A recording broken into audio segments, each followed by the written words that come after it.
Have you ever looked up at the night sky and wondered what it will all look like in the future? Not just in 100 years or even 1,000, but far, far beyond our human understanding of time. We are going on a journey today. A journey not through space, but through an immense ocean of time. We will travel forward to a point so distant it is almost impossible to imagine. 1 trillion years from now. This is a story about the ultimate fate of everything we see and know.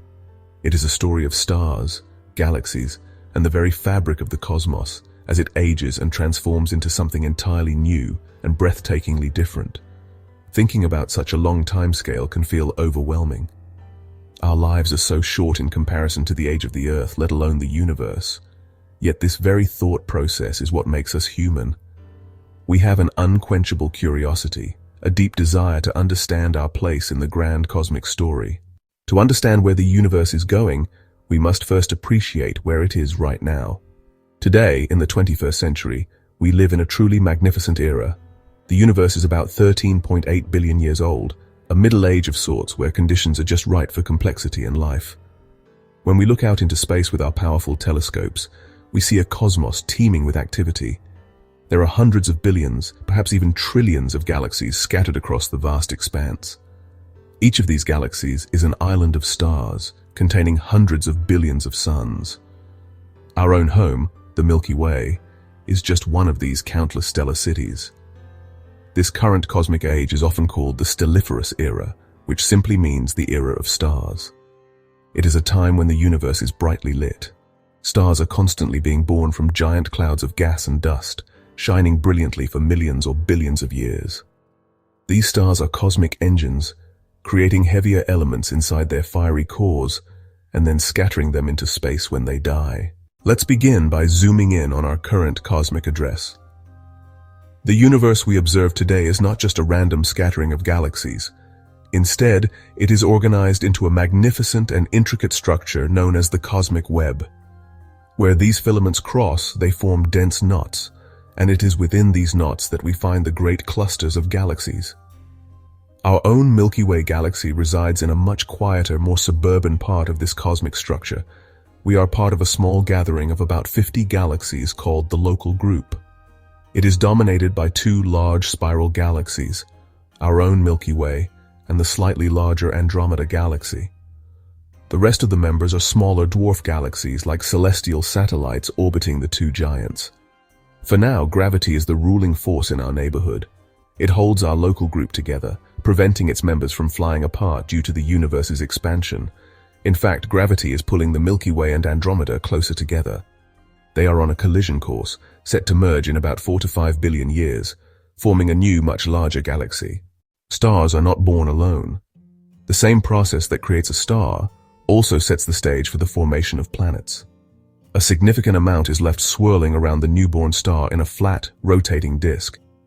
This is called a protoplanetary disk. Telescopes like Hubble and the James Webb Space Telescope have captured stunning images of these disks around young stars.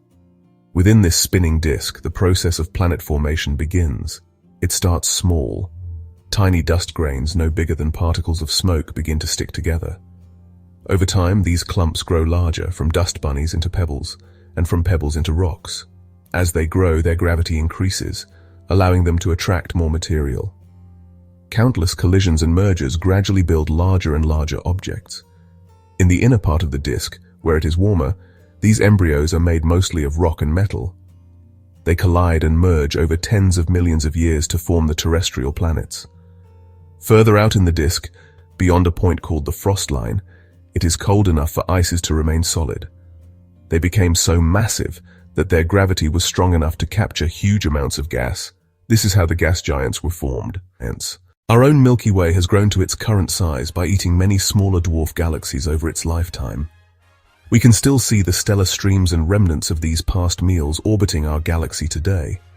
The most significant event in our galaxy's future will be its collision with the Andromeda galaxy.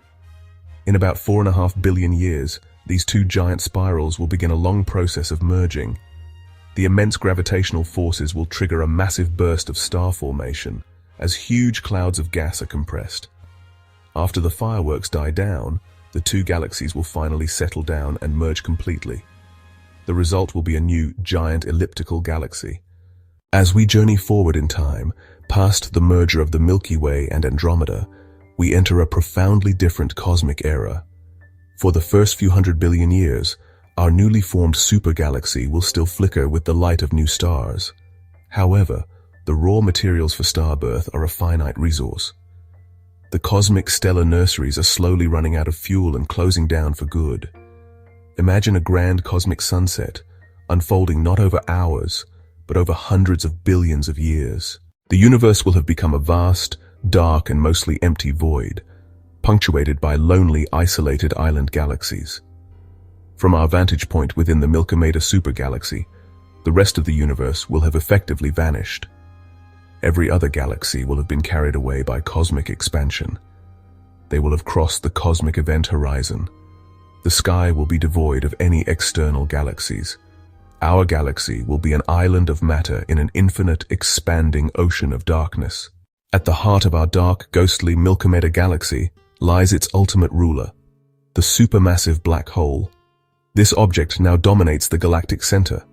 It is the final gravitational anchor, around which all the other stellar remnants continue their slow, silent dance.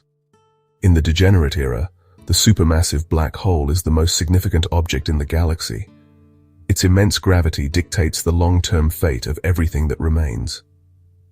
Over trillions of years, the process of dynamical friction will take its toll.